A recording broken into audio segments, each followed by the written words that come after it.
Bienvenue à InfoSoir, voici les titres. Exigé par de nombreux établissements, le dépôt de chèques de garantie est pourtant une pratique illégale.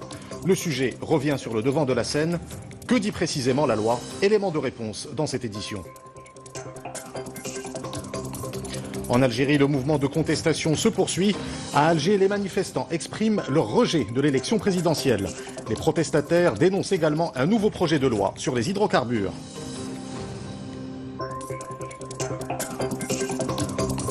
Les arrivées touristiques sont en hausse. Plus de 9 millions de touristes ont visité le Maroc au cours des 8 premiers mois de cette année. Une progression de plus de 6% par rapport à l'an dernier.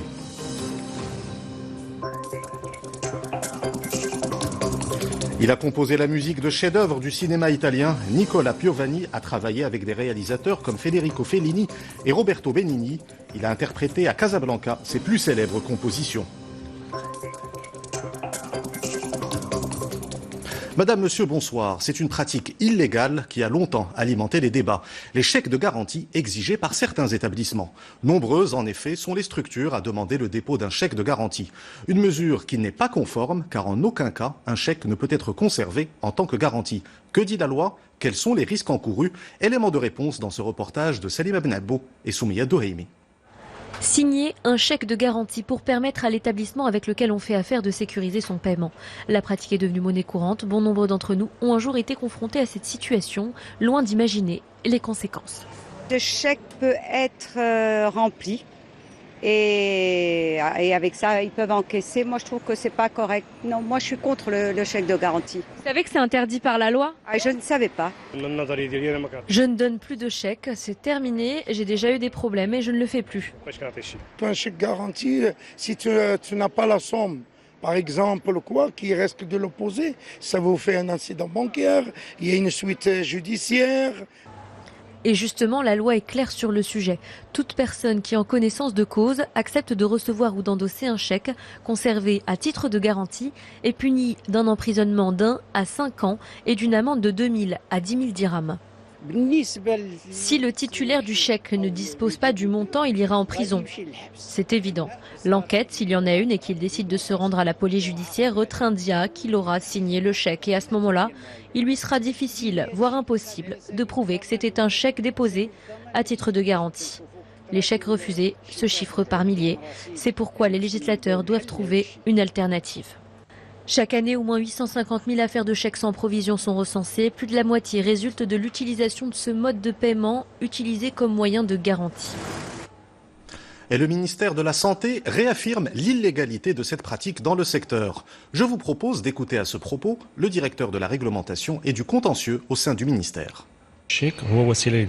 Le chèque est un moyen de paiement et ne peut en aucun cas être considéré comme une garantie. Dans ce sens, la loi est très claire. Elle pénalise formellement cette pratique. Le secteur de la santé ne peut être exempt de cette législation. C'est pourquoi nous disons que l'utilisation du chèque comme moyen de garantie dans les établissements sanitaires est inacceptable. Bien que les cliniques l'utilisent comme moyen de garantie, sachant que c'est illégal.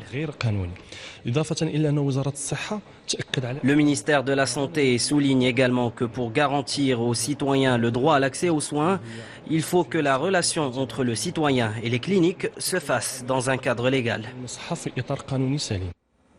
Le chèque, un moyen de paiement dont l'utilisation est en régression au Maroc. Un constat qui s'explique notamment par les incidents de paiement liés à son utilisation.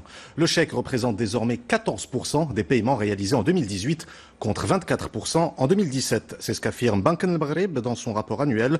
En revanche, d'autres moyens de paiement se développent. Ainsi, la carte bancaire représente aujourd'hui 29% des échanges contre 26% seulement en 2017. Direction l'Algérie à présent, où le mouvement de contestation se poursuit pour la 35e semaine consécutive. Les manifestants ont défilé dans la capitale Alger. Ils ont de nouveau exprimé leur rejet de l'élection présidentielle prévue le 12 décembre prochain. Ils ont également scandé des slogans hostiles au chef d'état-major de l'armée algérienne, le général Ahmed Gaïd Salah. Les protestataires ont aussi dénoncé un nouveau projet de loi sur les hydrocarbures. Des manifestations se tiennent également au Liban. Des milliers de personnes ont défilé hier suite à l'annonce d'une taxe sur les applications de messagerie. La mesure a été annulée, mais les rassemblements se sont poursuivis aujourd'hui. Les manifestants dénoncent la corruption et les effets de la crise économique qui secoue le pays. C'est une séance très attendue par toute l'Europe. Le Parlement britannique se réunit demain pour adopter ou rejeter l'accord sur le Brexit. Le Premier ministre britannique Boris Johnson espère convaincre les parlementaires avant ce vote décisif. L'accord a été annoncé hier par Londres et l'Union européenne, une avancée saluée par les participants au sommet européen qui se tient à Bruxelles. Nzam Hachi. Au lendemain de l'accord validé par les 27, le Brexit était à nouveau au centre des attentions au deuxième jour du sommet européen. Certains États membres de l'UE se sont exprimés à la clôture du conclave, la France notamment, qui s'est prononcée contre un éventuel report du divorce entre Londres et Bruxelles, censé être acté le 31 octobre. Boris Johnson est aussi bien décidé à sortir son pays de l'Union européenne à cette date. De retour à Londres, il a réuni les ministres de son gouvernement au siège de la primature britannique. Il s'engage désormais dans une offensive de charme pour vendre ce qu'il qualifie de très bon accord. Dans sa ligne de mire, les députés les plus récalcitrants. C'est demain, samedi, lors d'une séance exceptionnelle que le palais de Westminster doit tenir une séance de vote. L'opposition a déjà prévenu qu'elle se prononcerait contre. Un échec de Boris Johnson replongerait le pays dans l'incertitude, mais dans le cas contraire, l'exécutif présenterait dès lundi un projet de loi pour mettre en œuvre le Brexit. Retour au Maroc avec un projet qui servira de levier pour la création d'emplois. La Cité des métiers et des compétences de la région Laayoune Saqiya El Hamra verra le jour en 2021. Ce vaste complexe de formation professionnelle comportera 6 pôles de formation dans le numérique, la logistique ou les pêches maritimes. Dans le cadre de la réforme de la formation professionnelle, chacune des 12 régions du royaume aura sa propre Cité des métiers et des compétences. C'est un reportage de Youssouf Wichou, le récit est de Mamadou Diaye. C'est un projet d'envergure qui est en passe d'être réalisé dans la région de Laayoune, la Cité des métiers et des compétences. Cet atelier régional de travail a permis de retenir le lieu où sera bâti l'édifice et la date du lancement des travaux, fixée en avril 2020. Concernant les propositions de la région, il s'agit de la création de nouvelles filières en adéquation avec les projets de développement dans ces régions du Sud, surtout dans les domaines économiques et logistiques.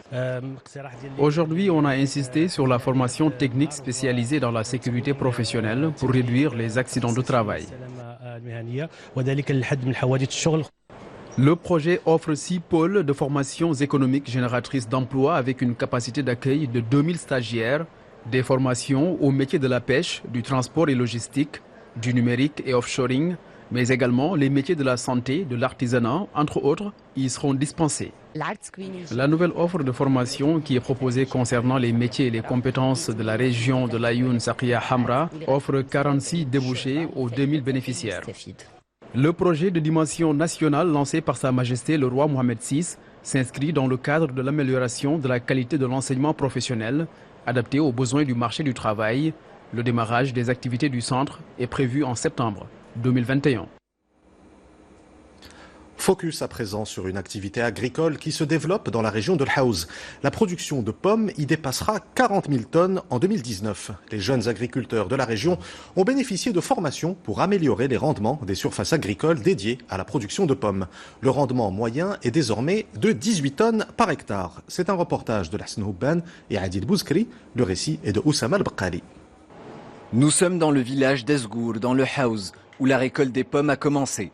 Cette année, dans cette région connue pour la qualité de ses fruits, les agriculteurs ont pu mettre à l'œuvre les formations théoriques et pratiques qu'ils ont reçues. Résultat, une meilleure productivité dans le respect des normes. La production de notre région s'est beaucoup améliorée.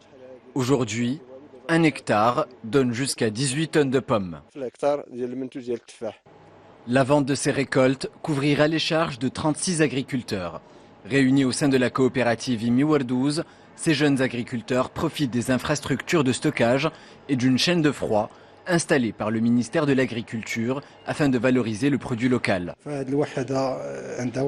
Cette unité a une capacité de stockage de 60 tonnes que nous essayons d'étendre à 300 tonnes pour notre production annuelle.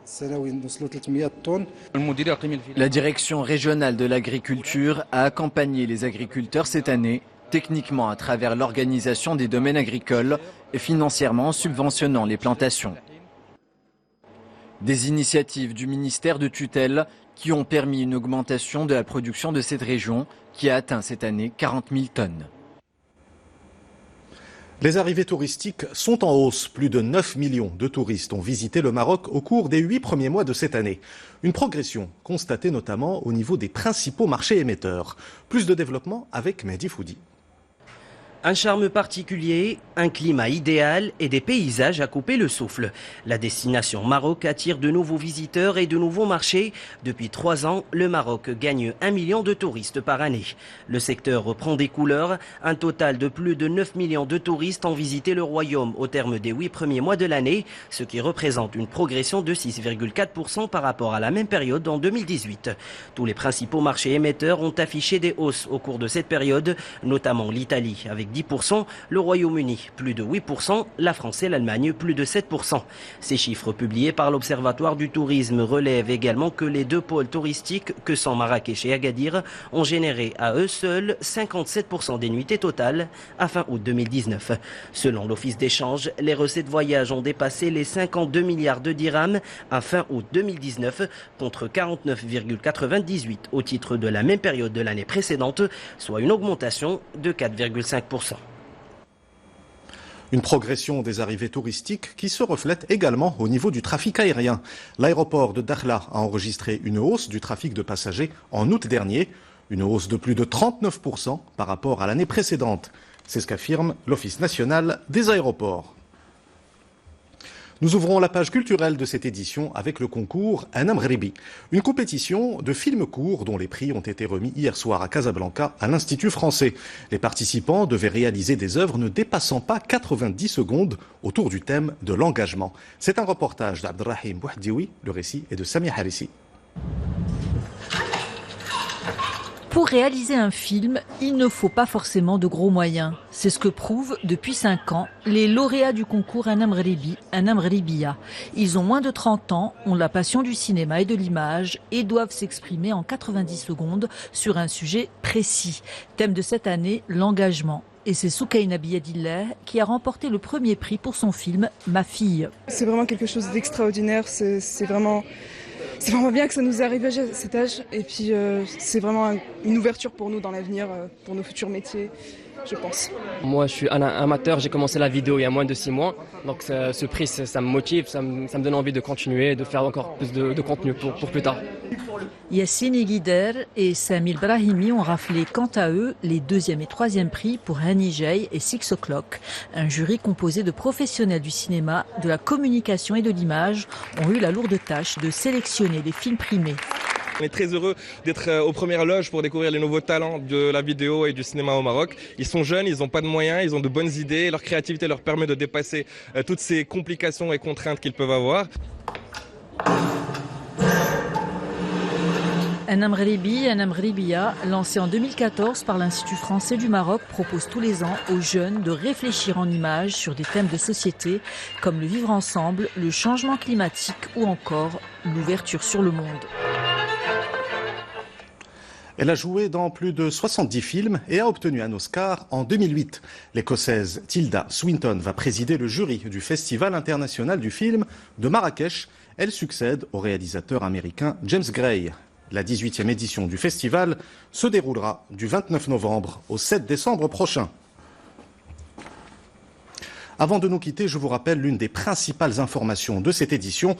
Les arrivées touristiques sont en hausse. Plus de 9 millions de touristes ont visité le Maroc au cours des 8 premiers mois de cette année. Une progression de plus de 6% par rapport à l'an dernier.